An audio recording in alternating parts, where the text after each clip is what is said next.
ಇನ್ನು ಮುಂದೆ ನಿಮ್ಮ ನೆಚ್ಚಿನ ಧಾರಾವಾಹಿಗಳ ಫುಲ್ ಎಪಿಸೋಡ್ಗಳು ಸನ್ ನೆಕ್ಸ್ಟ್ ಆಪ್ನಲ್ಲಿ ಮಾತ್ರ. ಪಾಪ ಅವರು ನನ್ನಿಂದಾಗಿ ಅವ್ರ ಕಷ್ಟ ಅನುಭವಿಸೋ ಥರ ಆಗ್ತಿದೆ. ನ್ಯಾಯಕ್ಕೋಸ್ಕರ ಹೋರಾಡೋ ನಮ್ಮಂತವ್ರ ಪಾಡೆಲ್ಲ ಹೀಗೆ ಅನ್ಸುತ್ತೆ. ನನ್ನಂತ ಮಗಳು ಯಾವ ತಂದೆ ತಾಯಿಗೂ ಬೇಡ. ಛೇ, ಹೀಗೆ ಯಾಕೆ ಅನ್ಕೋತೀಯ ಅನುಷ್ಕಾ? ನ್ಯಾಯಕ್ಕಾಗಿ ಹೋರಾಡಿದ್ಕೆ ಅಲ್ವಾ ನಮಗೆ ಈ ಪರಿಸ್ಥಿತಿ ಬಂದಿರೋದು. ಅದಕ್ಕೆ ನೀನು ಹೀಗೆ ಹೇಳ್ತಾ ಇದೀಯ.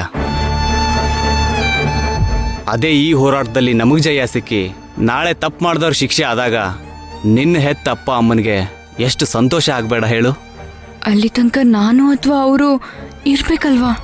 ಇಷ್ಟೇ ಹೆದರ್ಕೊಳ್ಳೋ ಹಾಗಿದ್ರೆ ಯಾಕಷ್ಟು ದೊಡ್ಡ ಸಾಹಸ ಕೈ ಹಾಕಬೇಕಾಗಿತ್ತು? ನೋಡು, ಮೊಸಳೆಗಳಿದಾವೆ ಅಂತ ಗೊತ್ತಿದ್ರೂ ನೀರಿಗಿಳಿತೀವಿ. ಅದೇ ಜರ್ನಲಿಸಮ್. ಒಂದು, ಆ ಮೊಸಳೆಗಳು ನಮ್ಮ ಹತ್ರ ಬರದೇ ಇರೋ ಹಾಗೆ ನೋಡ್ಕೋಬೇಕು. ಅವುಗಳಿಗೆ ಏನು ಆಹಾರ ಬೇಕೋ ಅದನ್ನು ಕೊಟ್ಟು ನಾವು ಈಜಿ ದಡ ಸೇರಬೇಕು.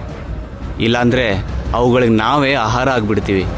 ಈಗ ನಮ್ಮ ಪರಿಸ್ಥಿತಿ ಇರೋದು 2ನೇ ಹಂತದಲ್ಲಿದೆ. ನೀನೇನು ಹೆದರ್ಕೋಬೇಡ, ಹೋರಾಟ ಮಾಡೋಣ, ಧೈರ್ಯವಾಗಿರೋ.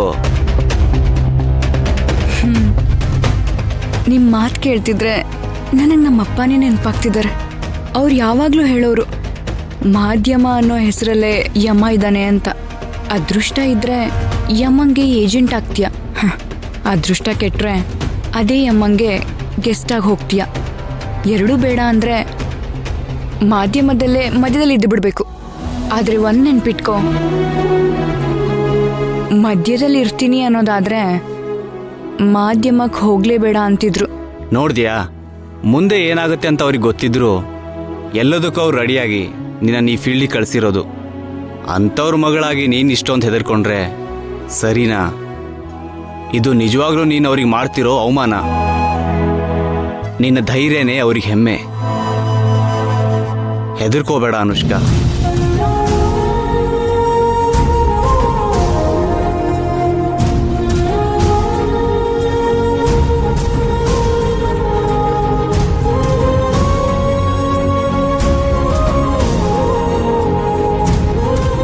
ತಗೋ, ಈ ದುಡ್ಡನ್ನ ನಿನ್ ಖರ್ಚಿಗೆ ಇಟ್ಕೋ. ಇದೆಲ್ಲ ಯಾಕೆ? ನನ್ನ ಅಕೌಂಟಲ್ಲಿ ದುಡ್ಡಿದೆ. ನಿನ್ನ ಅಕೌಂಟಲ್ಲಿ ಇರೋದನ್ನ ಫೀಸ್ ಕಟ್ಟು. ಇದನ್ನ ನಿನ್ನ ಹತ್ರನೇ ಇಟ್ಕೋ ಅನುಷ್ಕಾ, ಇಟ್ಕೋ. ತುಂಬಾ ಥ್ಯಾಂಕ್ಸ್ ಗಣೇಶ್. ಇದೆಲ್ಲ ಏನೂ ಬೇಡ. ಬೆಂಗಳೂರಲ್ಲಿ ನನಗೊಬ್ಬ ಫ್ರೆಂಡ್ ಇದ್ದಾನೆ, ಅವನಿಗೆ ಹೇಳಿ ನಿನಗೊಂದು ಕೆಲಸ ಕೊಡಿಸ್ತೀನಿ. ನನಗೆ ಯಾವ ಕೆಲಸನೂ ಬೇಡ.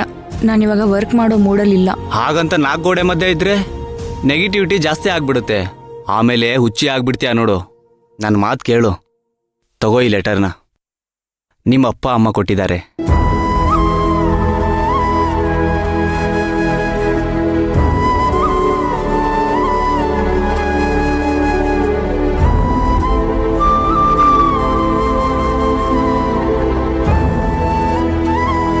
ಜಾಸ್ತಿ ಹೊತ್ತಿಲ್ಲೇ ಇದ್ರೆ ಅನುಮಾನ ಬಂದ್ಬಿಡತ್ತೆ. ನನ್ನ ಕೆಲಸ ಸಿಕ್ಕಿದ ತಕ್ಷಣ ಫೋನ್ ಮಾಡ್ತೀನಿ. ನಾನು ಹೋಗ್ಬರ್ತೀನಿ ಚಿನ್ನ, ಹುಷಾರು. ಬಾಯ್.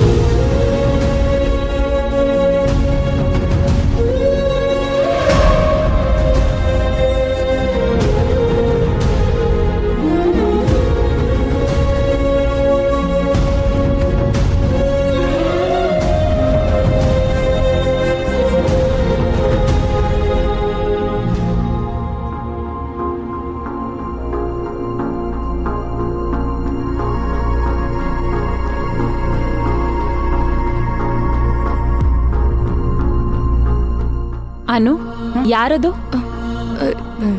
ಯಾರು ಯಾರೋ ಗೊತ್ತಿಲ್ಲ.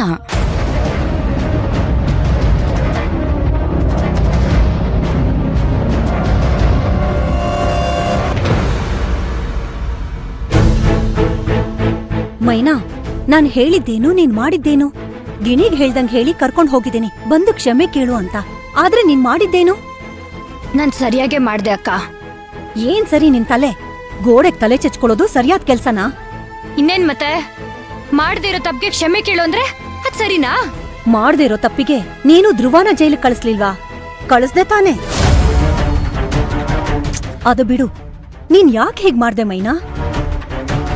ಆ ವಾಡೆ ನೀನ್ ಅವನ್ ಕೆನ್ನೆಗ್ ಹೊಡೆದಿದ್ದನ್ನು ಬೇಕಿದ್ರು ಕ್ಷಮಿಸ್ತಾನೆ. ಆದ್ರೆ ಇವತ್ತು ನೀನ್ ಮಾಡಿದ್ಯಲ್ಲ, ಎಲ್ರೂ ಮುಂದೆ ಅವಮಾನ, ಅದನ್ನ ಮಾತ್ರ ಸಾಯೋವರೆಗೂ ಸಾಧಿಸ್ತಾನೆ. ಬೇಕಾದ್ರೆ ಬರ್ದಿಟ್ಕೋ. ಅದಿನ್ನೂ ಏನೇನ್ ಕಾಟಗಳನ್ನ ಕೊಡ್ತಾನೋ ದೇವರೇ ಬಲ್ಲ. ಅದೇನ್ ಮಹಾ ಕಾಟ ಕೊಡ್ತಾನ ನಾನು ನೋಡ್ತೀನಿ. ಮಾಡ್ದೇ ಇರೋ ತಪ್ಪಿಗೆ ಕ್ಷಮೆ ಕೇಳೋದೇ ಮೊದಲನೇ ತಪ್ಪು. ಅಂತದ್ರಲ್ಲಿ ಎಲ್ರ ಮುಂದೆ ಕಾಲಿಗೆ ಬೀಳು ಅಂತ ಹೇಳ್ತಾನಲ್ವಾ, ಹೆಂಗಕ್ಕ ಬೀಳ್ಲಿ? ನಾವು ಹಳ್ಳಿ ಜನ, ಮರ್ಯಾದೆಗೆ ಅಂಜೋ ಜನ. ಒಂದು ತುಪ್ಪಾಸ ಇದ್ರು ಇನ್ನೊಬ್ರ ಹತ್ರ ಕೈ ಚಾಚಲ್ಲ. ಆದ್ರೆ ಇಲ್ಲಿ ರೂಪಾಯಿಗೂ ಯಾರ್ಯಾರ ಕಾಲ್ಗೋ ಬೀಳ್ಬೇಕು ಅಂತ ಗೊತ್ತಿದ್ರೆ ನಾನು ಊರಿಗೆ ಬರ್ತಿರ್ಲಿಲ್ಲ. ನೀನ್ ಇವತ್ ಅವನ್ ಕಾಲ್ ಹಿಡ್ದಿದ್ರೆ ನಾಳೆ ದಿನ ನಿಮ್ಮಪ್ಪ ಯಾರ್ಯಾರ್ದೋ ಕಾಲ್ ಹಿಡಿಯೋ ಪರಿಸ್ಥಿತಿ ಬರ್ತಾ ಇರ್ಲಿಲ್ಲ ಮೈನಾ.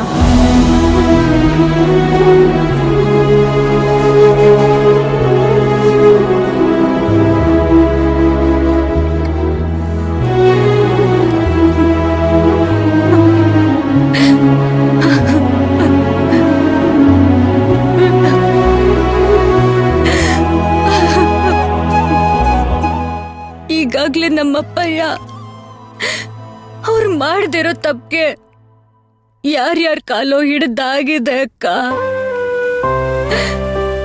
ಅವ್ರ ಮಗಳು ಅದೇ ಪರಿಸ್ಥಿತಿಲಿ ಇದ್ದಾಳೆ ಅಂತ ಗೊತ್ತಾದ್ರೆ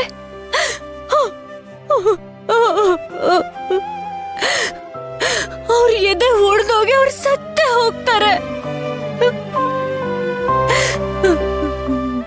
ನಮ್ಮಪ್ಪಯ್ಯನ್ಗೆ ನಾನಂದ್ರೆ ತುಂಬಾ ಪ್ರೀತಿ. ನಮ್ಮೂರಲ್ಲಿ ನನ್ ಏನೇ ತಲೆಹರಟೆ ಮಾಡಿದ್ರು, ದಿನಕ್ಕೊಂದ್ ಸಮಸ್ಯೆನ ಹೊತ್ಕೊಂಡ್ ಬಂದ್ರು, ನನ್ಗೊಂದ್ ಮಾತು ಅಂದವ್ರಲ್ಲ, ನನ್ ಮೇಲ್ ಕೈ ಮಾಡ್ದವ್ರಲ್ಲ.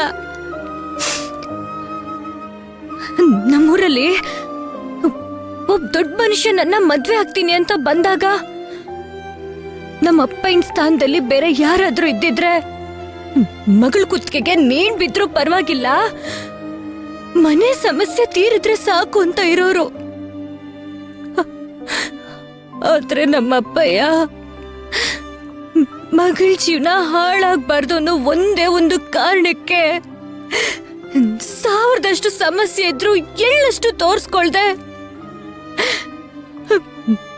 ನೀನ್ ಏನ್ ಮಾಡ್ತೀಯ ಮಾಡು ಮಗ್ಳೆ, ನಿನ್ ಮಾತಂಗೆ ಆಗ್ಲಿ, ಬೆಂಗಳೂರಿಗೋಗಿ ನೀನ್ ಏನ್ ಸಾಧನೆ ಮಾಡ್ಬೇಕು ಅನ್ಕೊಂಡಿದ್ಯೋ ಮಾಡ್ಕೊಂಡ್ ಬಾ ಅಂತ ನನ್ ಬೆನ್ ತಟ್ಟಿ ಕಳ್ಸಿದಾರೆ. ಅವ್ರಿಗೆ ಮನ್ಸಿಲ್ಲ ಅಂದ್ರು ಅದು ಅಕ್ಕ ನಮ್ಮಪ್ಪಯ್ಯ. ಈಗ ಅವಳ ಮಗಳು ಅದೇ ಪರಿಸ್ಥಿತಿನಲ್ಲಿ ಇದ್ದಾಳೆ ಅಂತ ಗೊತ್ತಾದ್ರೆ ನನ್ನ ಒಂದು ಗಳಿಗೆನೂ ಇಲ್ಲಿರೋದಕ್ ಬಿಡೋದಿಲ್ಲ. ಊರಕ್ ಬಾ ಅಂತ ಕರೀತಾರೆ. ನಮ್ಮಪ್ಪಯ್ಯ ಬಡವನೇ ಆಗಿರ್ಬೋದು, ಆದ್ರೆ ಪ್ರೀತಿಲಿ ಶ್ರೀಮಂತ.